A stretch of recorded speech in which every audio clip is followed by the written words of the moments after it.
Generation Zee जी आहे त्यांना instant gratification पाहिजे आहे आणि त्यांचे जे पॅरेंट्स आहेत ते नेहमी सांगताय की आपण ट्रेडिशनल मेथोडॉलॉजीने जायला पाहिजे. याच्यामध्ये सायकोलॉजी ऑफ मनी खूप मॅटर करते. तर ह्या दोघं जनरेशनची सायकोलॉजी बद्दल तू काय सांगशील? मी म्हणतो म्युच्युअल फंड्स हा मिडल कॉन्सेप्ट आहे बिटवीन ट्रेडिशनल आणि क्रिप्टोकरन्सीचा.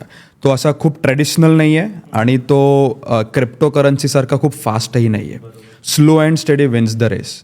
गेल्या 2-3 वर्षात म्युच्युअल फंड्सने खूप रिटर्न्स दिले. हे रिटर्न्स बघून लोक आलेत. जे रिटर्न्स चेस करतात विक्रम, ते कधीच पैसा बनवत नाही. आपल्याकडे आलेला क्लायंटला मी नेहमी एक गोष्ट म्हणत असतो, तुम्ही रिटर्न्स बघून म्युच्युअल फंड्समध्ये आलायत तर Rahul Kulkarni is not the person.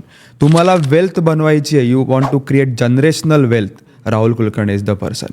हे जाणणं खूप इम्पॉर्टंट आहे. द अर्लियर यू अंडरस्टँड तेवढं तुमची जास्त वेल्थ निर्माण होते.